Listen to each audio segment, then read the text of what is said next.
Sharon Palmer, thank you for joining us today for Tomato Day. It's great to see you. I'm happy to be here, Alec. Great to Well, see you. if you could start us off, you've worked with the Tomato Wellness Council for many years now. I think you are probably the leading expert in all things canned tomato wellness, research, science, and nutrition. If you could just introduce yourself a little bit to all of our guests today and tell us just a little bit about your background and kind of how you got started in this whole world. Yeah, well, I have been with the Tomato Products Wellness Council now for more than 10 years. So I've been in a lot of tomato farms and fields learning about tomatoes. And, I've had the opportunity to kind of keep track of the science and the health information on tomatoes over the years. Even had an opportunity for us to do some of our own research and just kind of with the goal of helping to educate people about how healthy and delicious tomato products are. I'm a registered dietitian. I live in Ojai, California, and I have kind of a specialty in plant-based nutrition and sustainability. A current topic that people are concerned about is sustainability. And I think that that's one thing that sometimes gets lost in the conversation when we're talking about food packaging and food waste and sustainability and how it relates to canned food. Could you kind of touch on that side of things and about the can itself and how that impacts the world?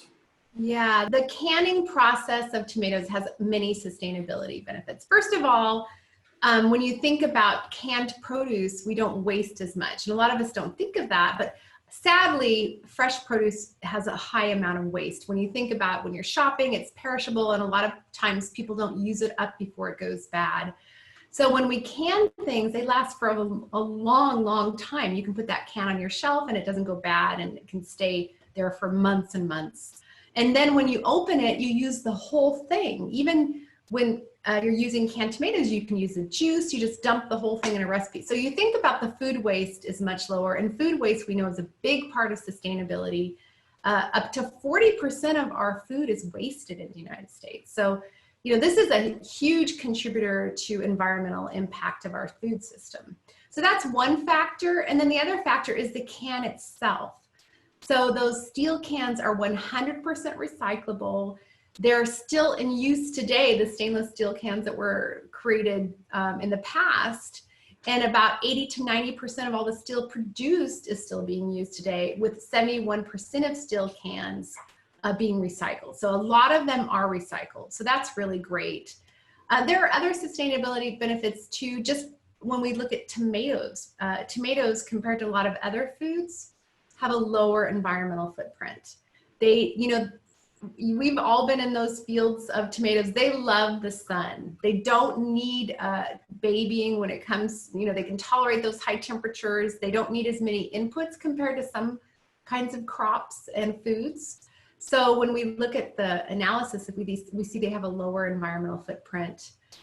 So that's really good. And then one other benefit is that canned does not have to be transported over long periods, especially during the off season. When we think about in the off season, when we're buying fresh tomatoes, those are often transported from far away, which is a higher carbon footprint, or they're grown in heated greenhouses, which is another high, environmental footprint activity. So canned, when they're harvested at their ripe, mature peak, they don't have to have that intensive transportation or refrigeration that is involved with the fresh. Right. And I would add canned here in America also, not canned somewhere far, far away and then flown in a plane or sent in a barge across the world. Would you say that canned foods, or canned tomatoes specifically, are they a processed food? And how do you differentiate that from maybe some of the negative things that people say about processed foods? And how do you explain that to people when they say, oh, well, I don't touch canned or because they're processed? What does that mean to you as a dietitian? That's a really good point. And I think a lot of consumers are confused about that because, we often use this message, do not eat highly processed foods. But I think it's important to add that highly processed in there because it's a spectrum of processing. So when we say don't eat processed foods, people don't understand what that means, because technically, something like a canned tomato, there is a certain amount of processing. But when we look at the spectrum of it, then it would be considered minimally processed, because basically we're just harvesting something, adding some water and salt, putting it in a can and sealing it in. It's not, there's still a lot of nutrition value. When we look at highly processed foods, we're starting to lose nutritional value. But I think that's really important for dietitians to get that message across, so that people understand, what are these spectrums, and, what foods can fit in a healthy diet. All forms count, of course. Fresh is great, frozen, dried, and canned. They're all, healthy, nutritious, contributions to that vegetable category that people are way short on. Only 9% of Americans get enough vegetables. So we all need more vegetables. So all forms count. So when we're talking about canned, the great thing about tomatoes that differs from the fresh tomatoes is that in the supermarket, it could take up to 2 weeks for a tomato to land on a supermarket shelf and get in your cart. So that means they're often harvested at a very immature green level of maturity. So they never really get that beautiful taste from a ripe tomato. In processed canned tomatoes, the farmers can let them actually go all the way to maturity.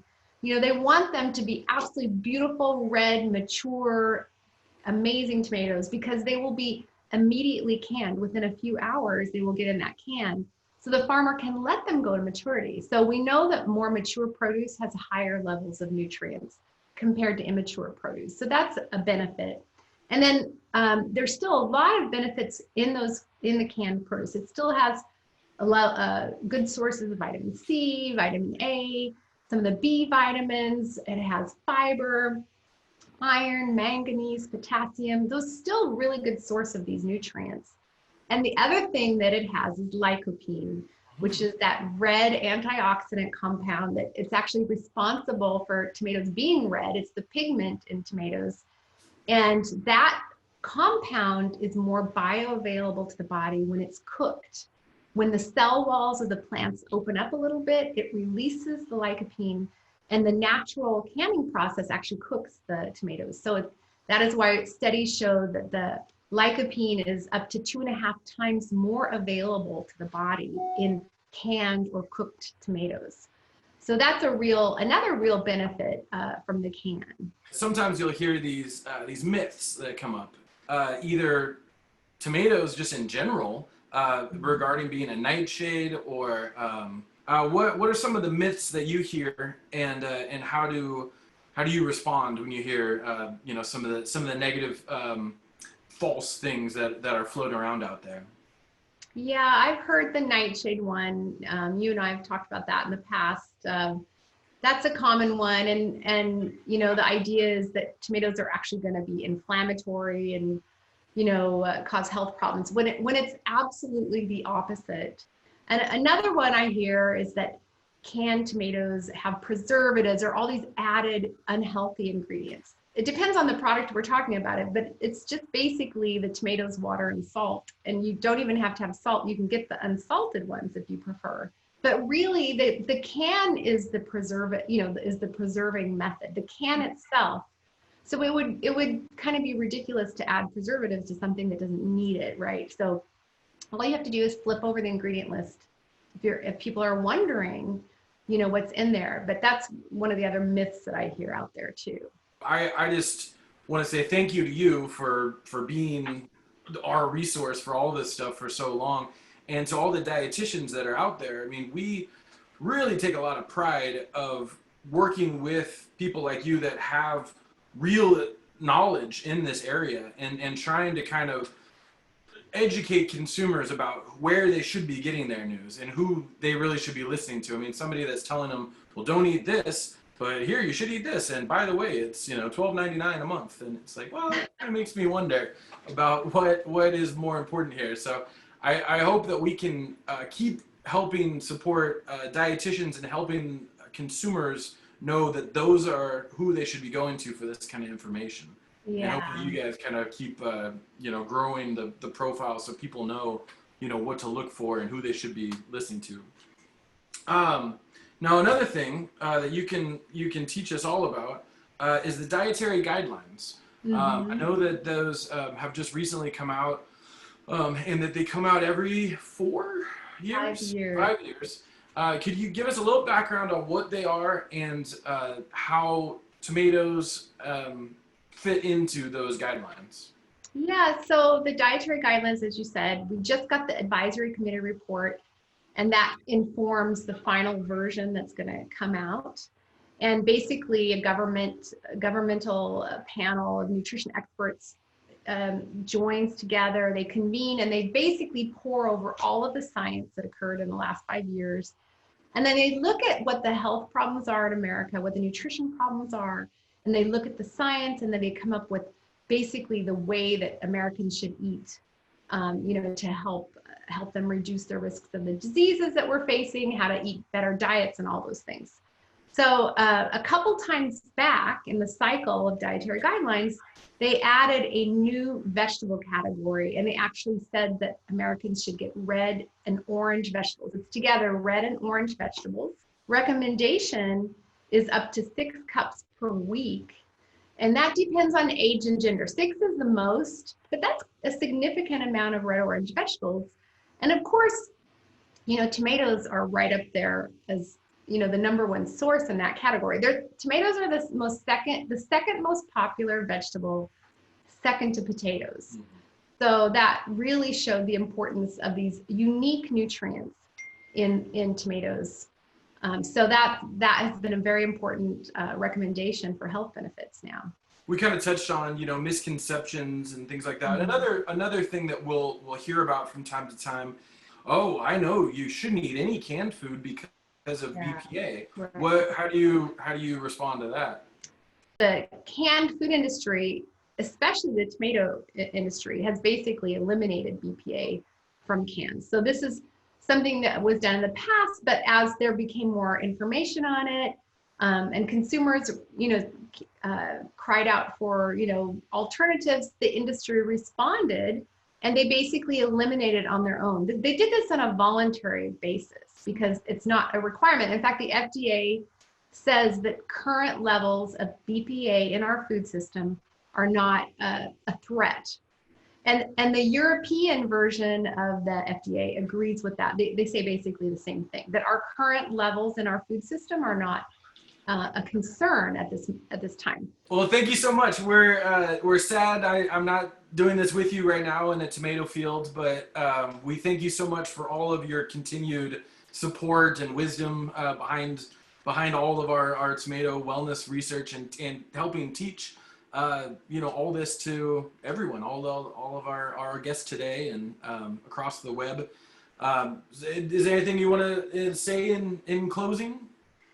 Just that there's a lot of really great information at the Tomato Wellness site that you and I have worked on over the years. And one of the things that I was really excited about is our toolkit yes. for dietitians, and it can be used in any kind of setting. Whether you work in a supermarket or whether you're teaching nutrition classes. I mean, we have a lot of great recipes that I know I've helped develop in my own kitchen over the years, videos. We have a lot of great resources for everybody out there, But that your toolkit, though, that I should have led with that, because that honestly is the most comprehensive and easily accessible, just useful tool ever in processed tomato world. That it just has all the information, all the recipes. I'll make sure that we link that to everybody.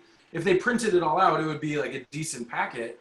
But, it's pretty robust. It has all sorts of things like, even social media tweets. If you want to talk about tomatoes in your social media campaign, or if you want to do a grocery store tour, and even like seasons, okay, like it's spring, what should I do if I'm trying to come up with some content for a nutrition class? How about these ideas? Or maybe you want to talk about the Mediterranean diet, all these different ideas for using content, around eating healthy tomatoes, and then the recipes that go with it, links and research, and even print ready articles that maybe you need something for your newsletter, or you need something for your blog. It's like ready. You could just basically copy and paste it, So it's really meant to be a handy resource for a lot of dietitians that are we're constantly being asked to teach a class or to do an interview or to write a newsletter article, so this is just a handy way that you have information available. You don't even have to ask for permission. You can just use it. So it's all ready to go. Well, and it's so perfect, and it is like that's what we want to be as a council, because we're not a large commodity board. We're a voluntary group that's come together, but we want to be that resource for people that when they have a question, they need a fact or some science to back up whatever their blog or the news morning segment that they're going to be on. We want to have that all available to people, and it is pretty perfect. Yeah, I agree. Yeah. Well, thank you so much. And Thank we you. will, I'm sure, hopefully next year we will be doing this in a tomato field. Yes, I can't wait to eat a ripe tomato in the field like we usually do. All right. Well, thank you very much. Thank you. Bye. Bye-bye.